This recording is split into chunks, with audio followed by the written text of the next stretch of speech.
الحمدللہ وحدہ والصلاة والسلام علی من لا نبی بعدہ۔ بزرگوں اور دوستوں، آج 1 مارچ 2016 رات کے 1:30 پر میں یہ وائس ریکارڈ کر رہا ہوں۔ اس کا سبب یہ بنا کہ ابھی مجھے ٹھیک 1 بجے میرے ایک شاگرد نے ایک پرچہ بھیجا جس میں اجمیر شریف کے مجاور جناب سید فرید الحسن صاحب نے حضور تاج الشریعہ مدظ اللہ النورانی کو سرکار محبوب الہی نظام الدین اولیاء رضی اللہ تبارک و تعالی عنہ کا گستاخ قرار دیا ہے۔ آپ سمجھ رہے ہوں گے کہ رات میں 1 بجے یہ پرچہ میرے پاس آیا جس میں 1 مارچ کی تاریخ لکھی ہے، تو ظاہر سی بات ہے 28 فروری ختم ہوئی، رات 12 بجے 1 مارچ لگا۔ تو یہ ایسے مفتی صاحب ہیں جو آدھی رات کو فتویٰ صادر فرماتے ہیں۔ کئی باتیں اس سلسلے میں۔ 25 فروری کو سورت کی سرزمین پر مولوی سنابل رضا حشمتی نے اس عبارت میں گستاخی ثابت کرنی چاہیے تاج الشریعہ کے فتوے میں، جو فتاوی تاج الشریعہ کے اندر رقم ہے، اور 25 تاریخ کو اس نے گجرات کی سرزمین پر 25 لاکھ کا انعام بھی رکھا، جس کا میں نے الحمدللہ رد بھی کیا، اس سے مناظرے کا چیلنج بھی کیا۔ اور اب جیسے ہی 1 مارچ لگا رات 12 بجے تو یہ صاحب انہوں نے آؤ دیکھا نہ تاؤ، کھسیانی بلی کھمبا نوچے کے مصداق قلم اٹھایا، اپنے ان ہاتھوں میں جو ہاتھ مورچھل پکڑ کے پیٹھ ٹھوکنے کے لیے تھے، جو مریدین سے نذرانہ لینے کے لیے، چادر گاگر سندل بنڈل کے لیے تھے، جو لوگوں کو چادروں کی چھاؤں میں مزار کے اندر لے جانے کے لیے تھے، ان کو پہلے بھی سمجھایا گیا تھا کہ یہ ان کا کام نہیں ہے، یہ کام نہ کریں، مگر یہ بیچارے سمجھنے کو تیار نہیں ہے۔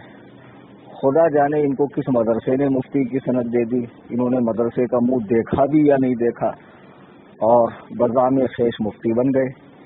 اور انہیں تو ان لوگوں نے مفتی بنایا ہے جو تاج الشریعہ کی بارگاہ کے ٹھکرائے ہوئے ہیں، اعلیٰ حضرت رضی اللہ تبارک و تعالیٰ عنہ کی بارگاہ کے ٹھکرائے ہوئے ہیں، جو اب سے کچھ 1 سال قبل سرکار تاج الشریعہ کو اپنا امیر، بریلی شریف کو اپنا مرکز، اور خوب نعرے لگاتے تھے، لیکن جب تاج الشریعہ کی بارگاہ سے ان کے حق میں فیصلہ نہیں ہوا تو اب وہ تاج الشریعہ پہ بھونکنے لگے، تیرا کھائیں تیرے غلاموں سے الجھے، اور انہوں نے اپنا ایک مفتی بنا لیا،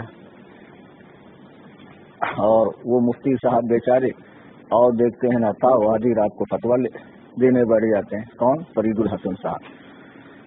اب ان صاحب کو فتویٰ دینے کا حق دیا کس نے؟ میری سمجھ میں نہیں آتا کہ اجمیر شریف کا ایک مجاور، جیسے وہاں کئی مجاور ہیں، ویسے یہ بھی ایک مجاور ہیں، تو ان مجاور صاحب کو فتویٰ دینے کا حق تب ہوتا نا جب یہ مدرسے کا منہ دیکھتے، مدرسے میں داخلہ لیتے، درس نظامی کی تکمیل کرتے، تربیت استا کا کورس کرتے، تخصص فی فقہ کرتے، اس کے بعد ان کو کچھ حق تھا کہ یہ شریعت کے معاملے میں لب کشائی کرتے، مگر ان تمام چیزوں سے نابلد، عاری اور نرے جاہل ہونے کے بعد بھی ماشاءاللہ یہ فتویٰ دے رہے ہیں۔ اور فتویٰ کیا دے رہے ہیں؟ اور ان کو کب معلوم پڑا کہ تاج الشریعہ کی یہ عبارت ہے؟ جب ان کے چیلے جناب سنابل رضا صاحب نے تقریر کی اور تقریر کے اندر 25 لاکھ کا انعام رکھا، تب یہ ایسے مفتی، تب ان کو پتا چلا کہ تاج الشریعہ کی عبارت ہے۔ اب یہ صاحب نے فتویٰ دیا، اس میں تو بہت بیکار کی باتیں لکھی ہوئی ہیں، سب پہ تبصرہ تو نہیں کر سکتا میں، بس آپ تمام حضرات کو بتا دوں کہ اصل مسئلہ ہے کیا، کس پر سنابل نے 25 لاکھ کا انعام رکھا، اور کس پر جناب سید فرید الحسن صاحب چشتی صاحب جو ہے انہوں نے حکم شرع لگا دیا اور حضور سرکار تاج الشریعہ دامت برکاتہم القدسیہ کو گستاخ قرار دیا۔ اصل میں سرکار تاج الشریعہ کی فتاوی تاج الشریعہ میں ایک سوال کیا گیا سجدہ تحیت کے حوالے سے، یعنی وہ سجدہ جو عبادت کے طور پر نہ ہو، تعظیم کے طور پر ہو۔ پھر اس میں یہ بتایا گیا کہ حضور محبوب الہی رضی اللہ تعالیٰ نے اس کو درست قرار دیا ہے، صحیح قرار دیا، وغیرہ وغیرہ۔ تو سرکار تاج الشریعہ نے اول تو حوالوں کے انبار لگا دیے، جیسے کہ آپ خود بھی وہاں پڑھ سکتے ہیں، علامہ طحطاوی وغیرہ کے حوالے اس میں ذکر فرمائے ہیں جواب میں۔ پھر آپ نے فرمایا کہ ہماری شریعت میں ہرگز سجدہ تحیت یعنی سجدہ تعظیمی کی اجازت نہیں ہے، آپ نے اس کے حوالے پیش فرمائے۔ اور پھر آپ نے فرمایا کہ یہ جو سجدہ تحیت کو جائز قرار دیا حضور محبوب الہی رضی اللہ تعالیٰ نے، تو یہ ان سے خطأً ایسا ہو گیا، نہ کہ انہوں نے دانستہ حق کو چھوڑا اور باطل کو اپنایا۔ عبارت کا یہ حصہ خاص طور سے ملحوظ ذہن رہے۔ کتاب شریعہ فرماتے ہیں کہ ایسا نہیں ہے کہ حضور محبوب الہی نے حضور محبوب الہی نے دانستہ طور پر حق کو چھوڑا اور باطل کو اپنایا۔ تو یہ لوگ سمجھ رہے ہیں کہ حضور محبوب الہی کے بارے میں تاج الشریعہ نے لکھا کہ انہوں نے حق کو چھوڑا اور باطل کو اپنایا۔ اب جن کی سمجھ ہی الٹی ہو تو ظاہر سی بات ہے ان کی سمجھ کو سیدھا تو نہیں کیا جا سکتا، لیکن جو لوگ ان کے بہکاوے میں آ کر ان کے نظریے سے اس عبارت کو سمجھنا چاہ رہے ہیں وہ سمجھ لے کہ یہ بات ایسی ہے، مثال کے طور پر آپ کسی کو پیسہ دیں اور جب وہ انکار کر جائے تو آپ اس سے یوں کہیں، کیا میں نے تمہیں پیسہ نہیں دیا تھا؟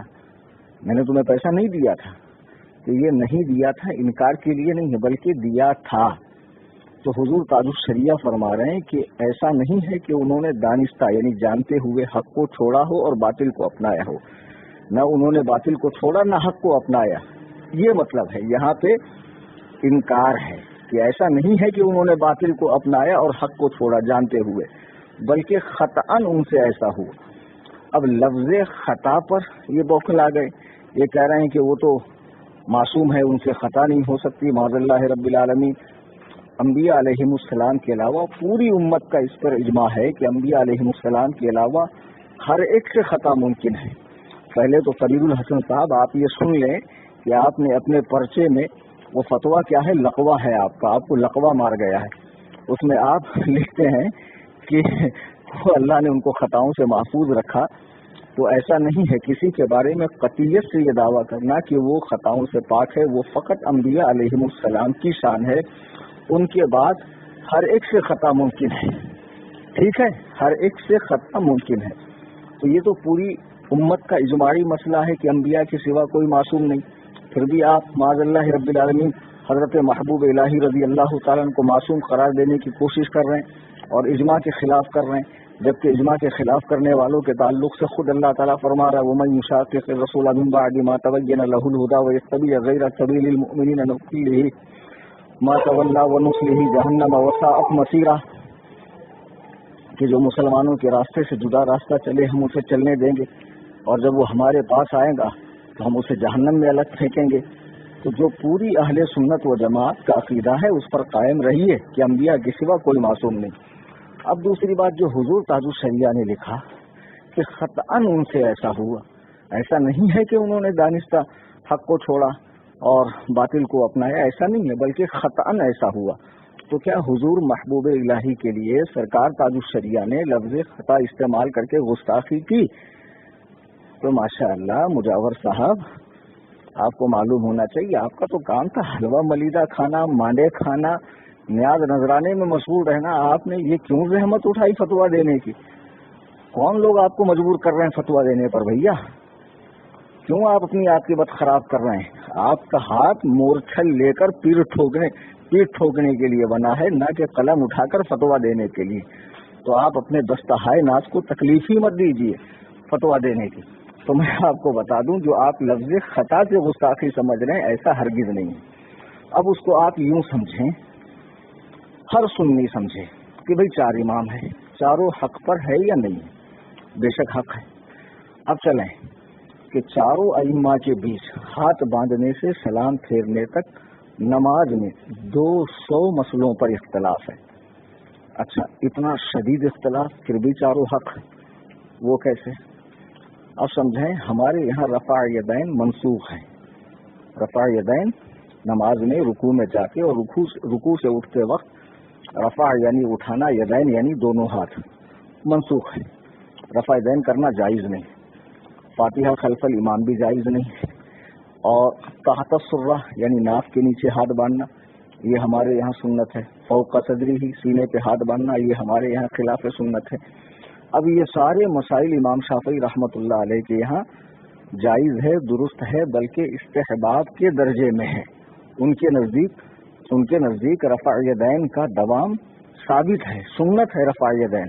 اب بتائیے ایک چیز جسے امام اعظم ناجائز سمجھتے ہیں اسے امام شافعی سنت سمجھ رہے ہیں، ان دونوں میں سے غلطی پر کون؟ اب ظاہر سی بات ہے یہاں پر فقہا ایک لفظ لے کر آتے ہیں کہ یہ خطائے اجتہادی ہے۔ یہ خطا مانے کوئی عام خطا نہیں ہے، خطائے اجتہادی یعنی مجتہد کی خطا، جس پر اسے غلطی کرنے کے بعد بھی ایک نیکی ملے گی۔ اور ہم خود امام اعظم ابو حنیفہ رضی اللہ تعالیٰ کے 12,93,000 مسائل جو انہوں نے قرآن و سنت سے نکالے ہیں، ان سب مسائل کو صحیح سمجھتے ہیں، حق جانتے ہیں، لیکن ساتھ ہی یہ بھی خیال کرتے ہیں امکان خطا کے ساتھ، یعنی ان سے بھی خطا ہوئی ہوں گی، لیکن مجتہد کی خطا اس پر بھی اس کو ثواب ہے اور من جانب اللہ اس کو اجر ہے۔ غیر مجتہد کو شریعت کے معاملے میں مداخلت کی کوئی اجازت نہیں ہے، اور ہمارا کام ان کا اتباع کرنا۔ اب یہ 4 امام ہے، اب سر کے مسئلے کو لے لو، ایک کے یہاں چوتھائی سر کا مسئلہ، ایک کے یہاں پورے سر کا مسئلہ، ایک کے یہاں ایک بال کا مسئلہ، ایک کے یہاں سر کی ابتدا آنکھ کی پلکوں سے ہوتی ہے، جی ہاں آنکھ کی بھووں سے سر کی ابتدا ہوتی، وہاں سے لے کے پیچھے تک مسح کرنا ہے۔ کتنا شدید اختلاف ہے، اس میں سے کوئی ایک ہی حق ہے نا، اور اگر باقی تینوں غلطی پر ہے، مان لیجئے 3 غلطی پر ہے، تو وہ غلطی اس کو خطائے اجتہادی کہتے ہیں، یعنی ایسی خطا ہے کہ ان کو اس پر بھی ایک نیکی ملے گی، اور جو ان میں سے ایک صحیح ہے اس کو 2 نیکی ملے گی۔ تو مولوی صاحب خطا اجتہادی کا مسئلہ عام ہے، آپ فقہ حنفی کی کتابیں پڑھیے، اگر آپ بقول آپ کے بزام خیش آپ مفتی ہے اور حلقہ مریدہ نے آپ کو مفتی بنا دیا، ماشاءاللہ کیا گھٹیا معیار ہے زمانے میں مفتی بننے کا، جن کو علم و فن سے دور دور تک کا واسطہ نہ ہو، جو اردو کو اگلتے ہوں، ماشاءاللہ ایسے لوگ مفتی بن گئے۔ تو اب تو خدا خیر کرے دارالفتہ کی اور مدارس کی، جب ایسے ہی بے پڑھے لکھے لوگ مفتی بننے لگے، تو آپ فقہ حنفی کی کتابیں دیکھیں، وہاں آپ کو جگہ جگہ یہ مسئلہ ملے گا کہ یہ فلاں مجتہد کی خطا ہے، یہ فلاں مجتہد کا مذہب مختار ہے، یہ فلاں مجتہد کا پسندیدہ قول ہے، اس قسم کی باتیں آپ پڑھیں۔ تو سرکار محبوب الہی رضی اللہ تعالی عنہ نے جو کہا کہ سجدہ تحیت جائز ہے، اس کو انہوں نے جائز رکھا، ٹھیک ہے، اور شریعت محمدیہ میں سجدہ تحیت کی بھی اجازت نہیں ہے، اس مسئلے کو آپ بھی مانتے ہیں۔ چلیے آپ کے نزدیک حضور محبوب الہی رضی اللہ تعالی نے جو لکھا وہ صحیح ہے، یعنی سجدہ تحیت جائز ہے، تو آپ کیوں نہیں کرتے ہیں بھیا سجدہ تحیت؟ ہم نے تو کبھی نہیں دیکھا، اور جن کے گود میں آپ بیٹھے ہوئے ہیں، جنہوں نے آپ کو مفتی بنا دیا ہے، بیچارے ٹھکرائے ہوئے اعلیٰ حضرت کی بارگاہ کے، تو ان کو بھی ہم نے کبھی نہیں دیکھا کہ وہ اپنے مریدوں سے سجدے کرواتے ہوں۔ ہاں کیوں نہیں کرواتے یار؟ ہو سکتا ہے آگے چل کر بغض رضا میں، بغض حضور تاج الشریعہ میں آگے کروانے لگیں، لیکن اب تک تو نہیں کرواتے تھے نا۔ کیوں نہیں کرواتے تھے؟ اس لیے کہ آپ بھی جانتے ہیں کہ راجح قول، مفتا بھی قول، جس پر فتویٰ دیا جاتا ہے وہ یہی ہے عدم جواز کا، کہ سجدہ تحیت جائز نہیں ہے، اور خود حضور محبوب الہی رضی اللہ تعالی نے اگر جائز لکھا ہے تو وہ مرجوح قول ہے، اور ان سے اس مسئلے میں خطا اجتہادی ہو گئی۔ ہاں، اور حضرت تاج الشریعہ نے اس قدر تعریف کی ہے اسی فتوے میں، تمام لوگ فتاوی تاج الشریعہ کا وہ اسکین پیج دیکھ لیں، زبردست تعریف سرکار تاج الشریعہ نے کی ہے۔ اب اس کے بعد یہ کہنا کہ تاج الشریعہ نے گستاخی کی، یہ عام فہم لوگ بیچارے جو سنی مسلمان اللہ والوں سے تعلق رکھتے ہیں، محبت رکھتے ہیں، ان کے جذبات سے کھیلنا، ان کو بھڑکانا، یہ بھڑکاؤ بھاشن دینا تقریروں میں کہ دیکھو فلاں کی توہین کر دی، دیکھو فلاں کی توہین کر دی۔ یہ تم اپنے اسٹیج پر اور اپنے 10x10 کے کمرے میں بیٹھ کر کاغذ قلم سے لکھ تو سکتے ہو، لیکن خدائے کعبہ کی قسم تم علماء کے سامنے بیٹھ کر کبھی اسے ثابت نہیں کر سکتے ہو۔ ابھی جب میں نے مولوی سنابل کو مناظرے کا چیلنج دیا، 2 دن کے اندر مجھے اتنی گالیوں کے فون آئے، سب کے نمبر، سب کی گالیاں میرے پاس ریکارڈ ہیں، اور اگر میں چاہتا تو بدلے میں گالی دیتا، اپنے شاگردوں، چاہنے والوں کے ذریعے ان کی جو ہے خیریت ناپتا، لیکن ہمیں ہمارے پیر و مرشد نے یہ نہیں سکھایا ہے. حق کا پیغام ہے، ہم پہنچاتے رہیں گے بلا خوف لومۃ لائم، کسی سے ڈرے بغیر. اور یہی ہمارے سرکار اعلیٰ حضرت رضی اللہ تعالیٰ سرکار مفتی اعظم رضی اللہ تعالیٰ پیر و مرشد سرکار تاج الشریعہ کا ہمیں سبق ہے. شریعت پر قائم رہو، حق بولتے رہو اور کسی کو خاطر میں نہ لاؤ. میرے دل میں کسی پیر کے لیے، کسی خانقاہ کے لیے جو سنی صحیح العقیدہ ہو کوئی کجی نہیں ہے، لیکن اگر وہ غلط کر رہا ہے تو ہم غلطی پر اس کو ٹوکیں گے اور بدلے میں ان کے مریدین گالی دیں، گلوچ کریں، دھمکیاں دیں مارنے کی. تو ان سب باتوں سے ہمیں فرق نہیں پڑتا ہے. خدا کے لیے ٹھنڈے دماغ سے سوچیں کہ آج تک انہیں یہ ساری چیزیں نظر کیوں نہیں آئی. اب تک امیر تاج الشریعہ، مرکز بریلی شریف، اور جب اپنے خلاف فتویٰ آ گیا تو اب ساری کمیاں خامیاں نظر آنے لگی. حالانکہ ایسی کوئی کمی، ایسی کوئی خامی الحمدللہ ثم الحمدللہ نہیں. تاج الشریعہ نے جو لکھا ہے بالکل صحیح لکھا ہے، حق لکھا ہے. اور یہ جملہ سرکار محبوب الہی کے لیے تو کیا، سرکار محبوب الہی کا مقام و مرتبے میں امام شافعی سے بڑے ہیں. یہ تو امام شافعی کے لیے بھی استعمال ہو سکتا ہے، امام احمد بن حنبل رحمہ اللہ کے لیے بھی استعمال ہو سکتا ہے، امام دار الحجرت امام مالک بن انس رحمہ اللہ کے لیے بھی استعمال ہو سکتا ہے. ہاں، اور ان مسالک کا ماننے والا، ان مذاہب کا ماننے والا ہمارے امام اعظم ابو حنیفہ نعمان بن ثابت بن زوطا کوفی رضی اللہ تعالیٰ کے لیے بھی استعمال کر سکتا ہے. تو یہ علماء کی اصطلاحات ہیں، علماء کی بولیاں ہیں جس میں اپنے بڑوں کا بچاؤ ہوتا ہے. خطائے بزرگاں گرفتن خطا، کہ بزرگوں کی خطا پر گرفت کرنا یہ خود غلطی ہے. تو سرکار تاج الشریعہ نے اتنا صاف صاف لکھا ہے کہ خطاً ان سے ایسا ہوا، نہ کہ دانستہ طور پر انہوں نے حق کو چھوڑا اور باطل کو اپنایا. ایسا نہیں ہے کہ انہوں نے حق کو چھوڑا ہو باطل کو اپنایا، بلکہ وہ ایک ان کی اجتہادی خطا ہے. میرے سنی بزرگوں اور بھائیوں، اللہ کے لیے ایسے جوشیلے اور سڑک چھاپ رٹو مقرروں کی تقریریں سن کر اپنے ایمان کا بیڑا غرق نہ کریں. اس زمانے میں سرکار اللہ تبارک و تعالیٰ کے کرم سے سرکار اعلیٰ حضرت کے سچے جانشین، ان کے علوم کے سچے وارث سرکار مفتی اعظم کا فیضان بن کر سرکار تاج الشریعہ کی ذات ہمارے بیچ جلوگر ہیں. ان کے فرامین کو اپنائیں، ان کے فرامین کو سنیں اور ان کے جانشین حضور مفتی عزیز رضا خان دامت برکاتہم القدسیہ جو ہماری رہبری کر رہے ہیں اس کو سنیں اور مرکز بریلی شریف سے سختی کے ساتھ جڑے رہیں اور ادھر ادھر کی باتوں پر کان نہ دھریں. الگ الگ طرح کے لوگ ہیں، الگ الگ بات ہے، لوگ خواہ کنفیوز ہو رہے ہیں. کنفیوز ہونے کی کوئی ضرورت نہیں. بریلی شریف ہمارا مرکز ہے، تاج الشریعہ ہمارے امیر ہے اور ہماری رہبری کے لیے کافی ہے. اللہ تبارک و تعالی ہم سب کو مسلک حق پر استقامت عطا فرمائے. وما علینا الا البلاغ.